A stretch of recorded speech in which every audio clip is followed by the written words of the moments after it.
Hello, everyone, and welcome to the third session of American English Live Series 10. We're so excited that each of you are here with us today. My name is Kate, and I'll be your host today, along with my colleague behind the scenes, Christopher, who will be serving as moderator to help answer your questions and respond to your comments during the session.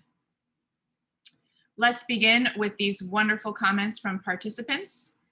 And the slide is appearing a little bit blurry from my end, so I think maybe we need to stop the share and reshare it. Thanks, everybody. Just bear with us for a quick little technical glitch. Still appearing that way for me.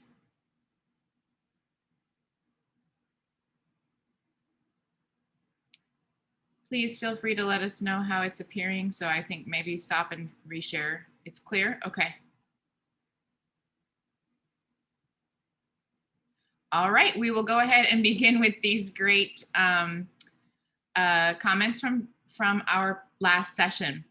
So Rialita in the Philippines said, I appreciate the big help from our speaker and thank her for sharing her expertise, experience, and success in an online teaching environment. Thank you for that comment. And Vilma in Peru says, thank you very much for the wonderful presentations. They really helped me to improve my teaching experience. We're happy to hear that, Vilma. And Renzo in Peru says, I enjoyed today's session. It was very useful to see some advantages and disadvantages of synchronous and asynchronous learning. I also learned the collaborative writing activity. I will consider using an activity like that in the future. Great, so we love to see our teacher participants actively engaged in professional development. Please continue to share your photos, thoughts, and insights about our webinars by adding your comments or to the chat box or to the comment section. Or you can always email us at americanenglishwebinars@fhi360.org. We may feature one of your comments or photos during the next session. So this is our third session in American English Live Teacher Development Series 10.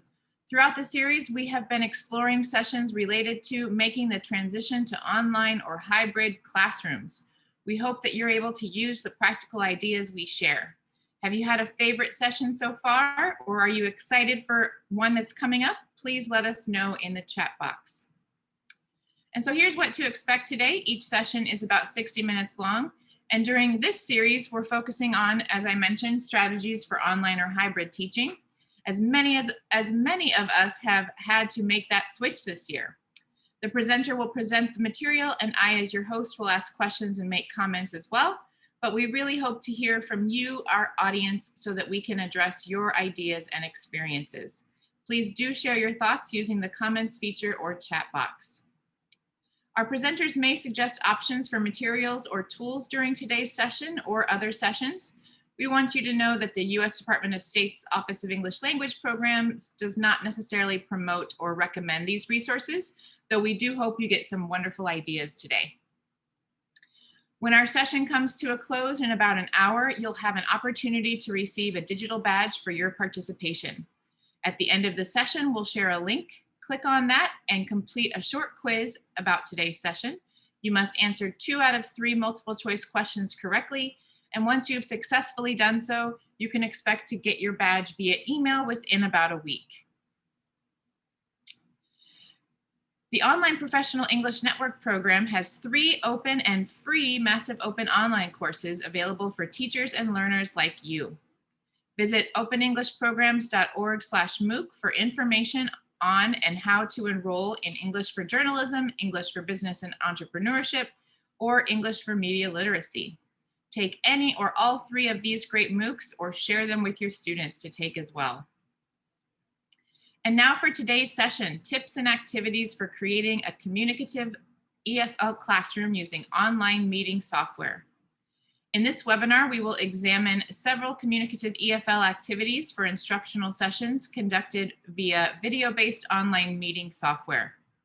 We'll also explore practical ideas for fostering students' confidence in their oral communication skills as they learn and practice online. And we'll discuss how to develop contingency plans to prepare for times when, as we all know, technology may fail or malfunction. And now we're pleased to introduce our 2 presenters today, Leah Gabay and Kelly Vassar. Leah has taught ESL and EFL and trained teachers for 12 years in the United States and abroad. She served as a U.S. Department of State English Language Fellow in Senegal and as a virtual English language specialist, conducting online training for teachers in West Africa. Leah holds a bachelor's degree in Spanish and German, as well as a master's in translation and TESOL. Kelly has taught for 15 years in places such as Los Angeles, Japan, and Spain. She was an English language fellow in Burma. Kelly then served as the first ever fellow in Djibouti, where she mentored teachers at a teacher training college. Kelly is currently a virtual English language specialist conducting online training for teachers in Senegal. She holds master's degrees in education and public policy. Welcome, Leah and Kelly. We're so happy to have you here with us today. Thank you. We're so happy to be here. Well, hello, everybody. It's such a pleasure to join you today. My name is Kelly Vassar, and Kate, thank you so much for the warm introduction. And everybody, I'm so happy to be joining you for this presentation today on tips and activities for creating a communicative EFL classroom using online meeting software.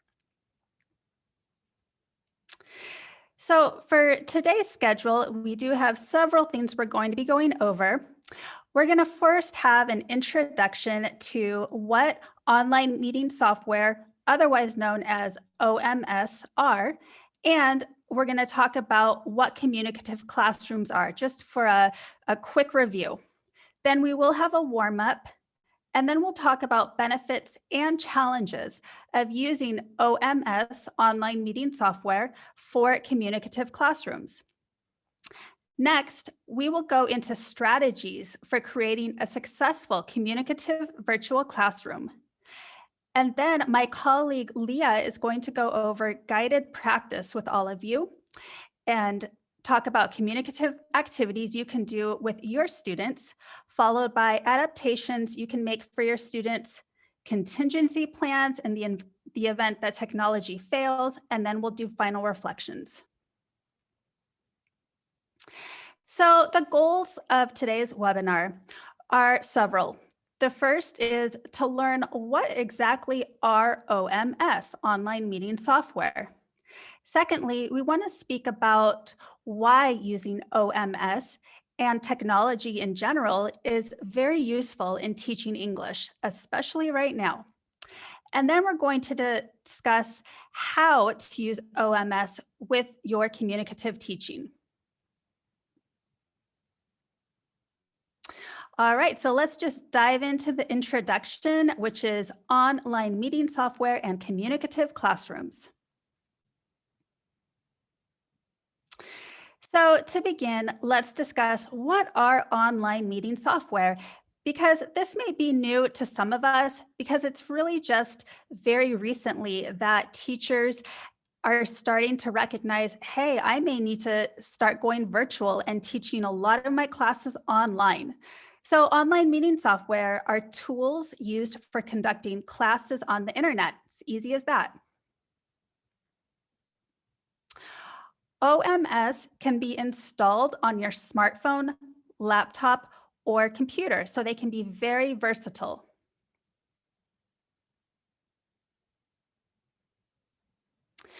The great thing about OMS is they allow students to access lessons and learning materials anywhere. So if you have a student that is not able to make it to class, they can just hop on their smartphone or their laptop or computer if they have access to one, and they can go into that OMS and see your lessons. They can do activities, and their education is really much more accessible to them, which is a great, great thing.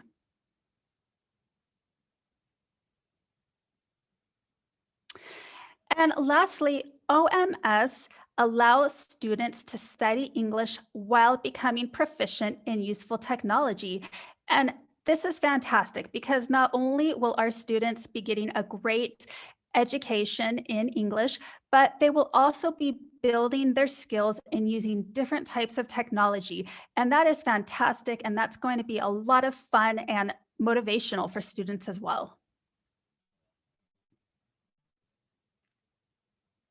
So just to sum it all up, online meeting software, OMS, can be installed on a smartphone, a laptop, or a computer.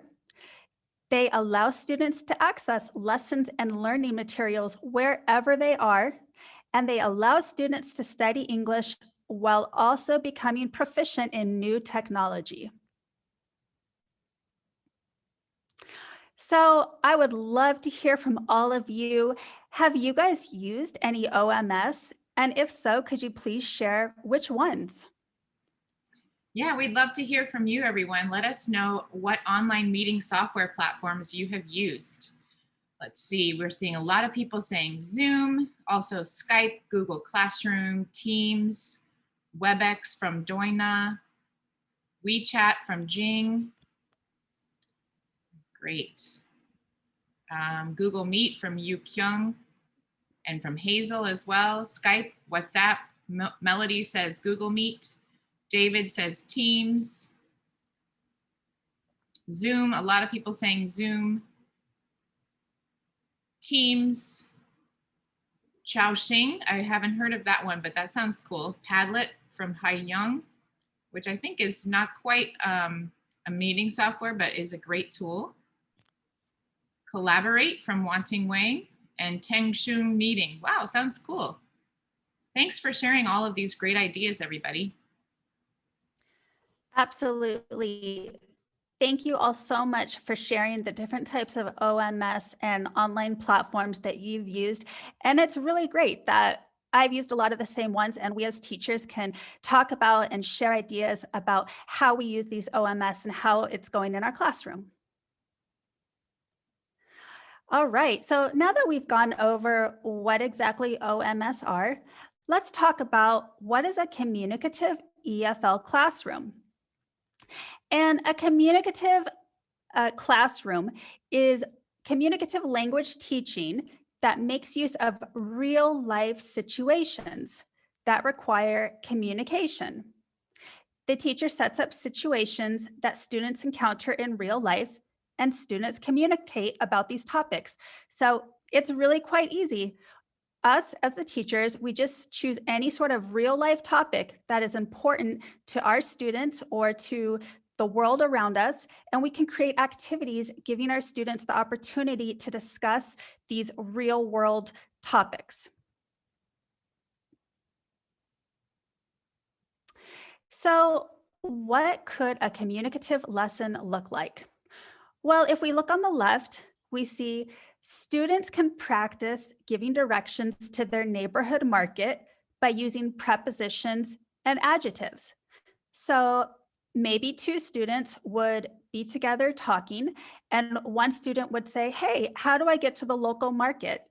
And then the other student could practice using prepositions, adjectives, any other vocabulary that you might be learning and studying in class to give those directions. And that's such an important skill for our students to learn. Additionally, if you look on the right, where that delicious candy is, one student could describe their favorite dessert, but they don't know the ingredients.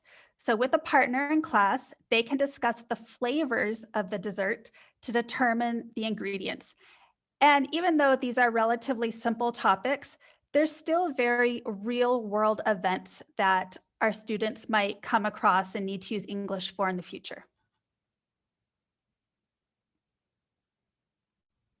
So communicative classrooms can be summed up very easily by communicate, communicate, communicate. That's the name of the game for communicative lessons and classrooms. So I would love to hear you guys share out in the chat box, and please list, if you will, a real world activity that you have used for a communicative activity. And a couple of examples are asking questions or going shopping. But what about you? What types of activities have you done? Yeah, let us know, everybody, what real world activities have you used to form the basis of a communicative activity? So Asran says an airport announcement. That's a great idea. Ordering food from Narayan. Also from Amanda. Weather forecast from Moon Sim. Dancing, that sounds fun, from Alex. Making a shopping list. Interviewing from Christy. Job interview simulations from Rachel. Talking about a movie from Priyapa. Problem solving activities, that's great, from Ahana. Visiting a restaurant from Rosemary. Awesome, these are really great. Seeing the doctor from Hawaii. Just speaking about a picture or music, those are all great ideas. Thanks so much for sharing all of those, everyone. Absolutely. Thank you very much for sharing those. And I actually got a lot of great ideas for different types of real world activities I can use with my students. So thank you all for sharing and giving me some ideas as well.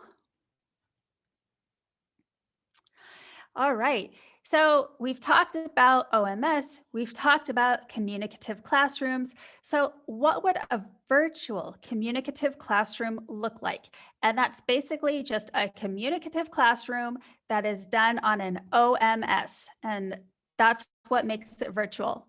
So in this example, we're going to be pretending that we're using Zoom. So number one, the teacher would post a grammar lesson on reported speech on the Zoom whiteboard.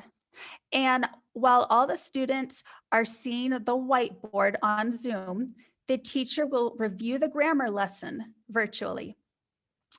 After that, in the large Zoom meeting room with all of the students and the teacher in the same room, the teacher will instruct students to spend 2 minutes finding an article on a current event. And they would go online and look for that article on any English language news site. And then the teacher could give the students 8 minutes to read their article. Following that, the teacher would place the students in Zoom subgroups of about 3 people. But of course, the number of people would be completely up to you, the teacher. In the subgroup, each student would use about 4 minutes to describe the article that they found and read. And when they're describing it, they're going to use reported speech because reported speech is what they're working on in class. And while they're speaking using reported speech to describe their article, the other students would be taking notes. And then lastly, back in the Zoom meeting room with the entire class and the teacher could choose random students to describe one of the articles that they learned about in their subgroup using reported speech. So let's do a warm-up activity where you can all share out. In the chat box, please write one word that describes your feelings about creating a communicative virtual classroom with OMS. Yeah, let us know. We have some great examples here on the slide. What is a word that describes your feelings about creating a virtual classroom? So you can pick one word or maybe more than one. Innovative from Alex. Confused from Amanda, yeah. Curious, intrigued from Hee-Young. Let's see, what else do we have? Curious from Alexandra. Excitement from Alero. Challenging from Gabriella. Hesitant from Nancy. A range of emotions. We all have been thrown into this virtual setting, and it does carry with it all different emotions. So thank you for sharing. Engagement, interactive from Laura. Complex from Kuniko. Tatiana says fascinated. Wonderful. Uncertainty from Sophie. Awesome thoughts, everybody. Thank you so much for sharing. Yes, thank you all so much for sharing. And I have to agree with the words that so many of you used. And you know, when I first started doing online lessons, I was scared and I was confused because I had never really done it before. So I can completely understand some hesitancy, but once you get into it and do it a couple of times, it really is quite fun. So now let's look at some challenges of using OMS for communicative learning.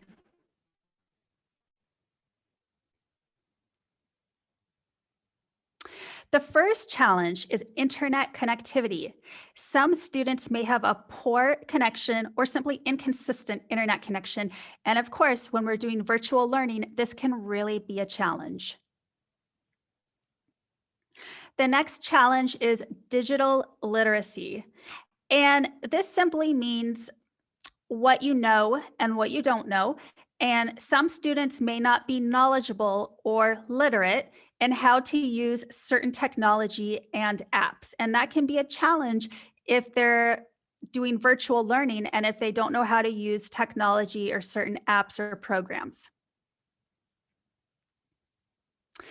Another challenge is students might feel a sense of isolation, which may cause them to feel unmotivated. You know, when we're doing online learning, some students might feel at times a little unmotivated or even bored because they're not in class with all of their peers.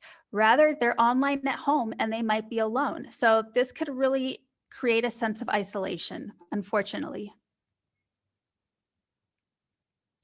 So, could you all please share in the chat box some other challenges that you can think of using online meeting software for communicative learning? Yeah, great. And we have a lot of people sending ideas already. Attention spans are short from Yolanda. Um, Connectivity is a real challenge from Robert. Being distracted from Medina, definitely. The parents may interfere. That's a great point. Maybe they might the parents might do some of the work. Internet connection from Tara. Miss Cherry also says that connection is a major challenge. Freely sharing ideas and thoughts from Jai Jai. Or maybe students are speaking at the same time from Ida, so you have to maybe share protocol. Or maybe there are too many students, it's hard to focus on a smaller group. And maybe the student to teacher interaction is a challenge from Catherine. So those are great thoughts, everybody. Thanks so much for sharing.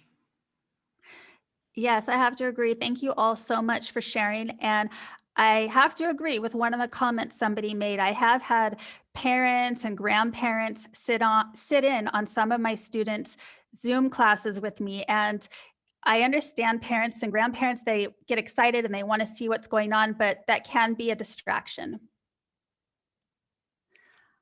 All right, so now that we've spoken about challenges, let's look at benefits of using OMS for communicative learning. Communicative learning online is accessible anytime and anywhere. So, no more missing class. When students are doing work virtually on an OMS, they can attend class anytime, anywhere. All they have to do is turn on their phone or computer, and their lessons, activities, instructions are available to them. Another benefit is using OMS, it really can suit a variety of learning styles because a lot of our students are very visual learners, while others learn through audio. And nowadays, most students do prefer using technology to paper and pencils. At least with my students, that's the case. So, all of these different types of learning styles we're able to do in virtual learning. Now, our last benefit, and this is a big one, is it really is a modern education for a modern world because most of our students will be using technology in their future job, or at least a lot of our students will. And a lot of our students will eventually do some virtual work when they're starting their career one day or getting a job. So we are preparing students to use technology and to do virtual work in other aspects of their life as well. So I would love to hear from all of you. What are some other benefits of using OMS for communicative learning? Yeah, please share. Looks like we already have some great ideas coming in about this, the benefits of using OMS. So Amin says, appealing to all learning styles. That's great. Eco-friendly. That's a very good point. Low cost most of the time from Bao Juin. They can watch the video several times from Christy. The chat box allows people to give feedback from everyone in a simultaneous way. Less time to get to class from Sil. Very, very good point. Students can do their own research from Ahana. Convenience from Angeline. Pat says it promotes interaction and collaboration. You can go back to lessons at their own pace from Amona. They can study anywhere from Dr. James. And they stay safe and healthy. That's a really great point. And they also develop learning skills and independent work ability. So those are wonderful, wonderful responses, everybody. Thanks for sharing. Yes, thank you so much. Those are fantastic responses. I appreciate it. All right, let's look at best strategies for creating a communicative classroom in an OMS. Strategy 1 is allow for activities to be done asynchronously, so students can complete them anytime, even if they lose internet connection. And if you go back to the challenges we spoke about, this strategy can really solve the challenge of unpredictable internet connection if the students have the option to do their work asynchronously. Strategy number 2 is make learning interactive. So use pair work, use group work, have students work online with their peers and their classmates. And if you remember the challenges we talked about, such as maybe students would have a sense of isolation doing work online, this strategy would really solve that problem and help students from feeling isolated while they're doing online work.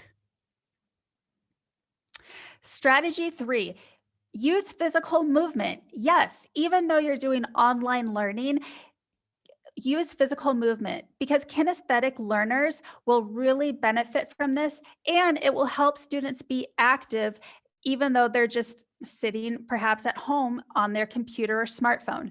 And this strategy can really help solve that challenge of students feeling unmotivated or inactive.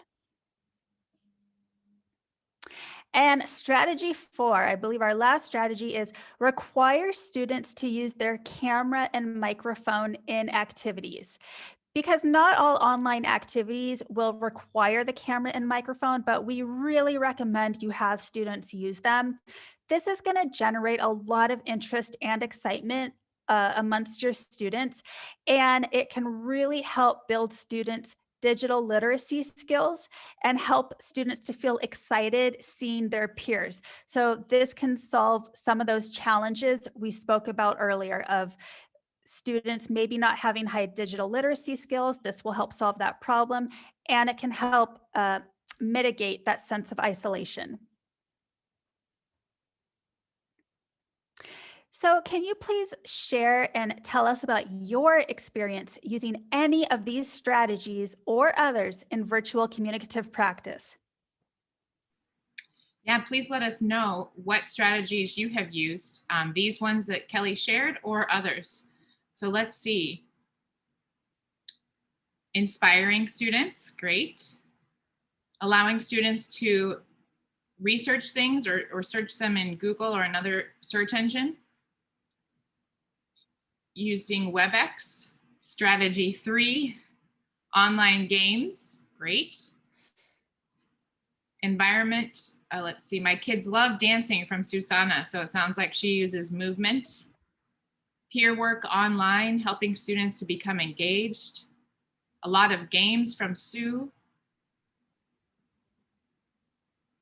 Wonderful. Physical movement, music from Naveen, critical thinking, activities and quizzes from Samar.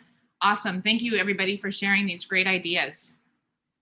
Yes, thank you all so much. Those were fantastic suggestions that you mentioned. All right, now I'm going to pass it over to my colleague Leah, and she is going to go over different activities that you can do using OMS. Thank you so much. Hi, everyone. Welcome. I'm very happy to be here and to lead you into this next section. So here, we're going to be looking at 3 activities. And I'm going to demonstrate these activities and then provide steps to the different activities. So in this first activity, we're going to look at is called Virtual Bring Me. And usually in this activity, you have the students go around the room and get objects, but we're going to imagine that when we do this activity. So I'm going to put on my teacher hat, my teacher hat, and Kate will put on her student hat. Hi, class. Today we're going to do a fun activity. It's called Bring Me. This is a review of vocabulary of things around the room. You're going to look for things around you and share them with the class. Please remember to turn on your camera and audio. So Kate, are you ready? Yep, I'm ready. Please think of a letter of the alphabet. All right. Now tell me the letter. Let's see. How about letter M? Great. So look around you. You will have 20 seconds to find as many things as you can that start with the letter M. Okay. Are you going to time me? Yes, I am. All right. Okay, go.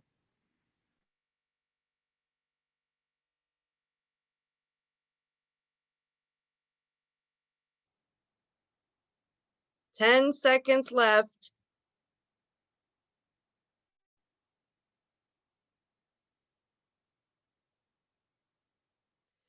And stop. Oh, I see some great answers in the chat too. I'm rushing back. Great. Okay.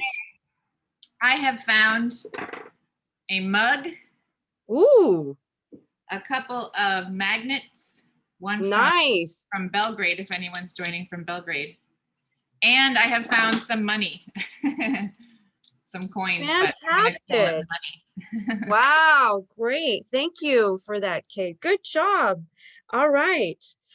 Now we're going to change. It's your turn. You're going to ask me to think of a letter, and I will look for something as well. All right, go ahead and pick a letter, Leah. All right. P. Okay, you have 20 seconds. I will be back. Okay, sounds good. And we're seeing lots of great responses. Piano, wow, paper, pencil, potato, pizza, pancake. I wish I had a delicious pancake ready for the pineapple. Okay, what do you have for us, Leah? Well, it's a kind of a pen, and we have paper as well. Nice. Sorry, can't see it very well, but all right, good job. Okay, so let's put back on our teacher hat, and I see some fantastic answers. You have so much creativity. That's great. So let me walk you through this activity. So of course, the first one is you're going to nominate a student to choose letter from the alphabet. And then the student will look for the different items and that start with that letter. So for example, find as many things that you can that start with the letter E. And then, so usually you give them 1 minute, you give them a little more time to find those items. And then you tell them, as part of the experience, you tell them, please turn on your audio and your camera so that they can share, right? And that everyone can see each other. And of course you can say, I have a, and the student with the most items starting with that letter wins. Now, I would just like to mention that this kind of activity can be used with students who are elementary level or pre-intermediate level. You can use it with students in primary school or secondary school, or you can adapt it for adults. So I'd like to ask you now, which strategies were present in this activity? What did you notice? Yeah, which strategies? So Kelly shared a bunch of strategies earlier. If you remember those, what strategies were present in this activity? Let's see, people are saying it was interactive, it was physical, students were moving around, using their camera from Alex, kinesthetic from Baojuan, and using physical movement from Vivian. So yes, I think they are correct. Are they correct, Leah? Yes, absolutely. Some really great answers here. We have definitely, yes, physical movement, absolutely. Interactive, absolutely. So some great answers. And of course, the last one is, yes, I see someone wrote, yes, so students are encouraged to turn on their camera and audio. So many of you have talked about that concern. So that can be one way of encouraging the students to use their camera or audio.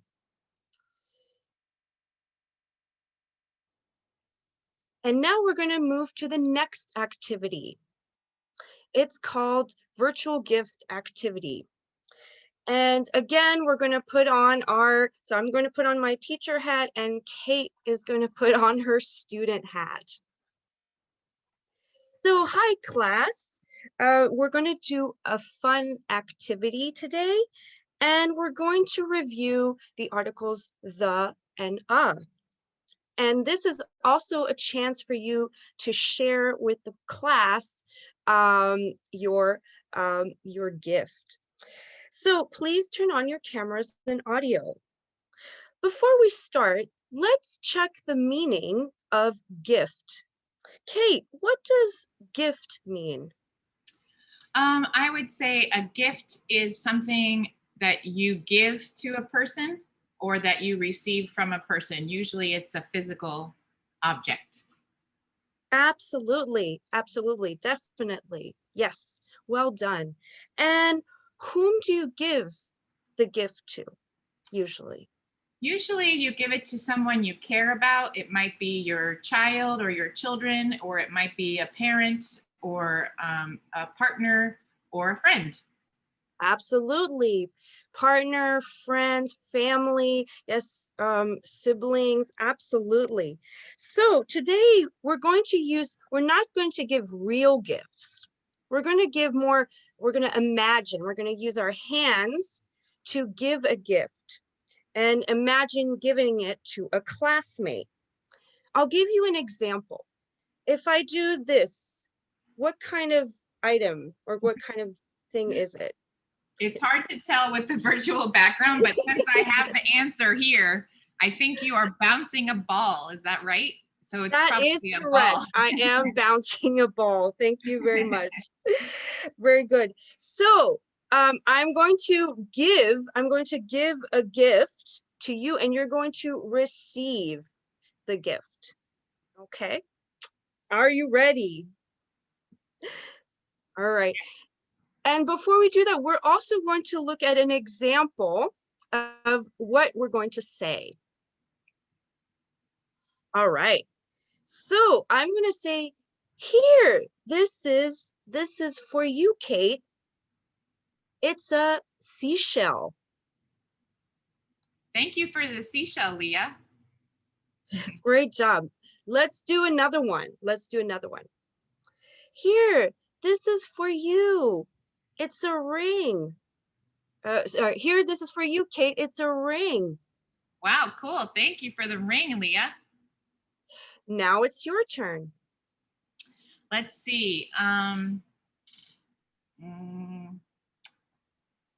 Here is a gift for you. It's a bouquet of flowers. Oh, thank you. Thank you for the bouquet of flowers, Kate. Thank you. Good job. All right. So we're going to put on our teacher hat again. Thank you so much. So this kind of activity you can do with students who are pre-intermediate level. Again, they can be in elementary school or secondary school, or they can also be adults. You can adapt it. So here you nominate 2 students and ask them to turn on their camera and audio. Then student A mimes giving an object to student B. Now I would recommend showing or giving examples of what mime means. It gives the students a chance to be creative and to understand the meaning. Then student B mimes receiving the object and thanks student A.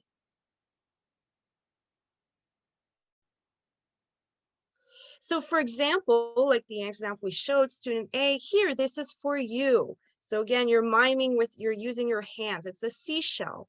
And then student B, thank you for the seashell. And again, this is a way for students indirectly to use the articles the and a, so that you can point out. So here we'd like to know which strategies were present in this activity. Yeah, what do you think, everybody? Which strategies were present in this activity? The camera was on from Amour, movement. Wow, so many responses. It was interactive, communicative, it was pair work. What other strategies? The camera and audio were on. Physical movement from Ilham. Requires students to use the camera from Carmela. Movement, interactive Wow. camera.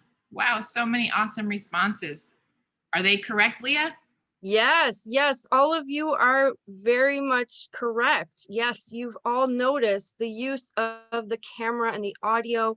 You've noticed as interactive, you've noticed as kinesthetic, you've noticed pair work and group work, absolutely. And you've noticed that it's interactive. Well done. And now we're going to look at the last activity. All right, the last activity is called Story Spine. And for that, again, we're going to put on our, I'm going to put on my teacher hat one more time, and Kate will put on her student hat for this activity. So hello, class. Today we're going to review the structure. We're going to look at storytelling. And we're going to look at the structure of a story. We're also going to review past tenses. Are you ready? Yes. All right, great. Okay, so let me ask you, Kate, what are the different parts, or what are the different parts of a story? Let's see. In a story, we have the characters. Okay, in terms of the structure of a story, we have the beginning, then we have something dramatic that happens, and it goes to a conflict or a climax at the end, and then we have a resolution. Is that what you mean? Correct. We also have characters, setting, plot, that sort of thing too.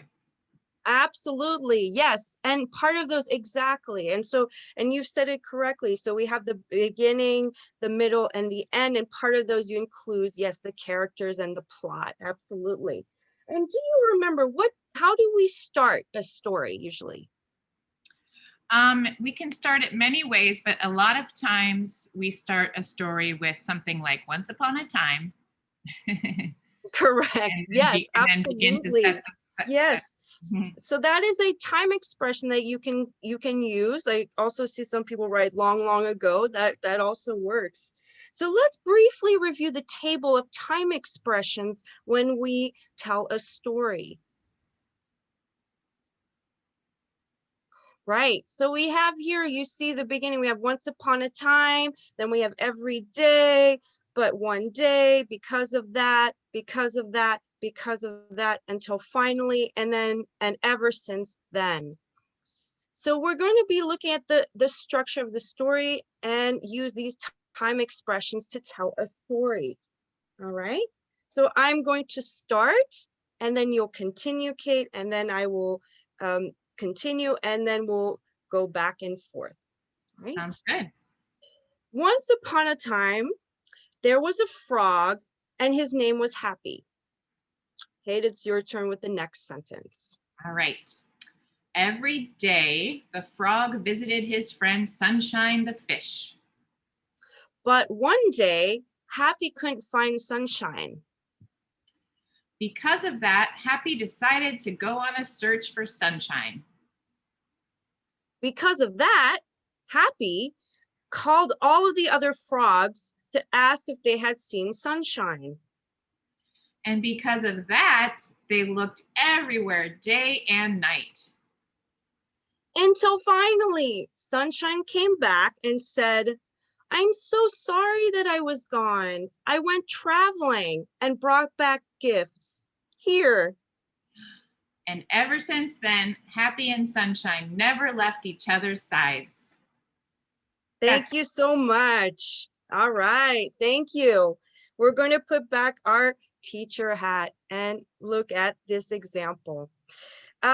So here, this kind of activity can be used with intermediate level students. Again, it can be used with secondary, primary school students and adults. Let's look at the instructions. So you show, oh, sorry, could we go back just, oh yeah. So you show the story spine table and explain that students will be telling a story using past tenses. So here you're doing a little bit of a review of the information so that people are familiar with it. Then student A says a sentence starting with the story spine sentence, once upon a time. Then student A nominates student B to say the next sentence with the next sentence starter every day. And so then they continue, they nominate different people in the room to continue and to use the sentence starters until the last one and ever since then. And so here is the example that we used with the frog and the fish, Sunshine. So yes, so this is, these are the 3 activities that we looked at, yes. And then before we do that, let's look at strategies. Which strategies were present in this activity? Yeah, let us know what you think. Which strategies were present in this activity? And while people are asking that, I have a question for you, Leah. Do you have to practice this activity a lot or review the parts of the story prior to doing this activity? Yes, yes. So it is something more of a review. You can do it before doing this kind of activity. Definitely practice before. And show them the time expression so that they are familiar with the form. Great. And the structure. Thank you. Yeah, and we have lots of strategies being shared here. Teamwork, it's interactive. The students can continue and make their own. This helps with sentence starters and helping understand parts of the story. Collaborative storytelling from Dr. James. Excellent for speaking and writing from Maria. So awesome ideas, everybody. Thank you. Thank you for sharing. Yes. Thank you very much. And definitely I see a lot of you talking about the strategies. So definitely it's interactive. Definitely it allows for creativity. Yes. Pair and group work. Yes, absolutely. And one more I want to mention. So one that may not be as obvious is that can be done asynchronously. This kind of activity you can use, for example, if you're using apps like WhatsApp, you can take a picture of the table and you can review it, and you can do this kind of activity in a chat. So those are the 3 activities that we have shown you. And now we would like to know how you can adapt these activities to be best suited to your classes and your teaching context. You are experts in your context, so you know what would work for your students. Great. Yeah. So how would you adapt these activities for your context, everybody? So Mahedi says that he would ask students to turn on cameras more. So I think that's maybe just an idea from this. That's great. Asrin says that you could send the table of storytelling sentence starters ahead of time. That's a great idea. Let's see, what else? How else could you adapt these activities? You could review the use of narrative tenses beforehand. You can think of all the activities that Leah shared today and let us know. Make a virtual skit. That sounds fun, from Hitoshi. You could adapt it for different levels. You could take pictures and have students share via WhatsApp instead of Zoom. That's a great idea. That's a good point. Yes. Yes, And these are great. Yeah, excellent ideas, everybody. Thank you. Thank you for sharing. And so now that you've talked about how you would adapt it, let's move to the last part, which is the contingency plan. So of course, we are familiar with what can happen when technology fails, and that is a reality. So let's look at some scenarios, some situations when technology can fail, and think of what you would do in those uh, situations. So let's look at the issue. In a group activity, one student does not understand how to use the OMS, so they are unmotivated and unengaged. All other group members do understand the OMS. What do you do? Yeah, this is a great scenario. Thank you for sharing it, Leah. And something I think a lot of people have experienced. So what would you do if one student doesn't understand how to use this, but all the other students know? It might make them feel a little bit insecure. So how could you help this student? What would you do? Let's see, guide the student from Shaquille. Show an example from Lee. Yi Che says you could give a one-on-one lesson. That's a great idea. Irene also says maybe privately guide the student how to do so, maybe before or after the class. Have a test session with the student. Anu says you could set a buddy up with the student. That's a great idea. And Pat also says you could ask one student to support his or her peer. Those are great ideas, everybody. Thank you. Oh, I see some great answers. Definitely peer teaching. Look at that. Yes, absolutely. That is a great suggestion. So yes, so let's look at what some ideas, and indeed you've talked about peer teaching. So the idea of peer teaching is you're having students help each other so they can understand the concept or skill to help them understand. And so this allows different students to be peer teachers each month, for example. So all have a chance to show their ability in a skill they're good at. So really you're looking at different students having different strengths and helping and supporting each other. And what is the benefit? Well, the benefit is that it can build leadership skills, confidence, it can increase digital literacy, and it lowers students' anxiety. So great, thank you. Let's look at another situation. The issue. During a class session over an OMS, one student's little brother is jumping in front of the camera, singing, waving, and making noise. It is disruptive to all. What do you do?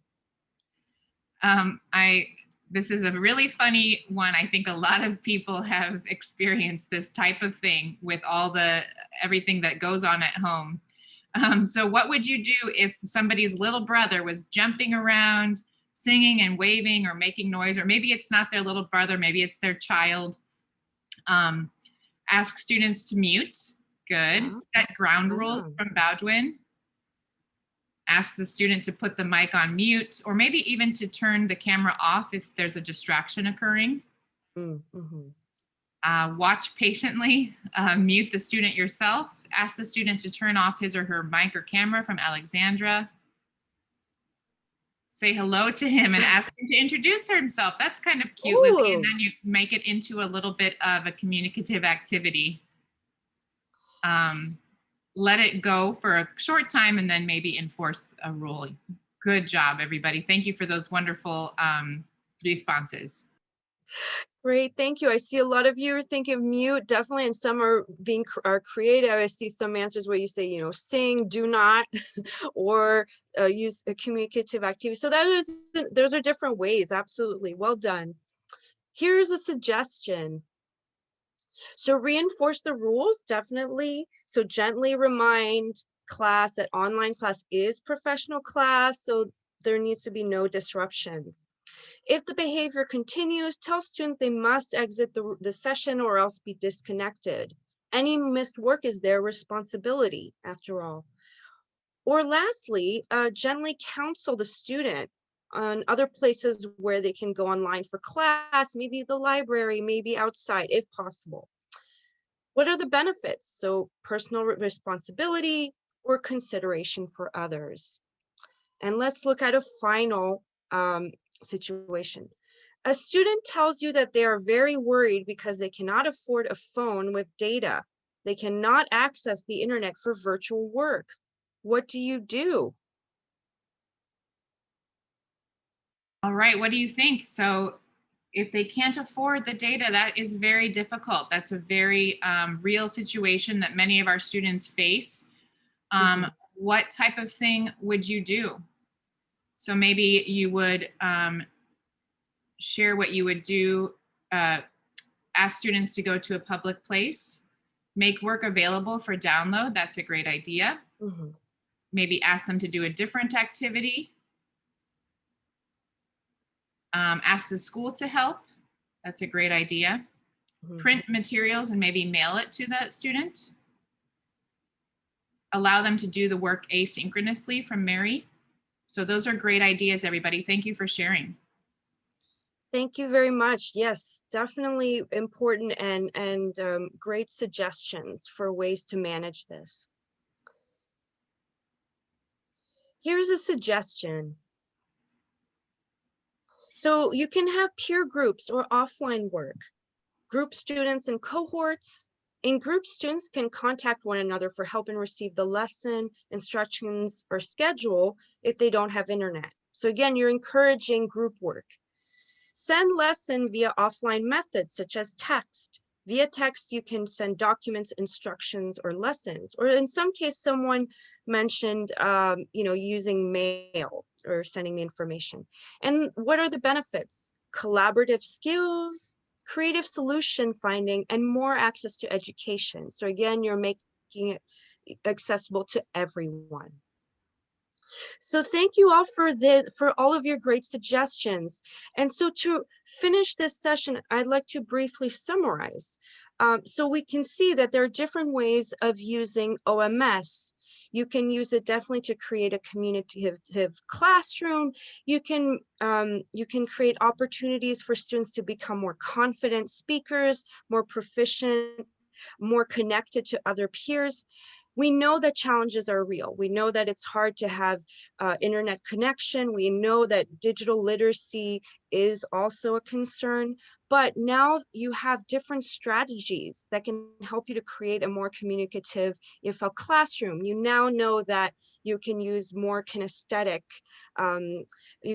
new activities, you can encourage students to work together, and you can use audio and video when possible, and you can create all those opportunities to make it to build students' confidence in their speaking. So thank you very much for your time and your great comments, and thank you very much. And these are the references from our presentation. Thank you, Leah and Kelly, for sharing your expertise in creating communicative EFL classrooms in online teaching contexts. So Kelly, if you want to pop on as well really quickly just to say goodbye. Leah and Kelly, that was an excellent presentation. Thank you so much. Thank you so much, Kate. And thank you to all the participants. It's really an honor to have been with you today and to be able to work with all of you. And I hope that what you saw today in our presentation will be useful. Thank you. Thank you so much. And we'd love to thank you, our audience, for your lively engagement and participation today. We hope you'll continue to share your ideas through social media, on our Ning, or with your viewing group.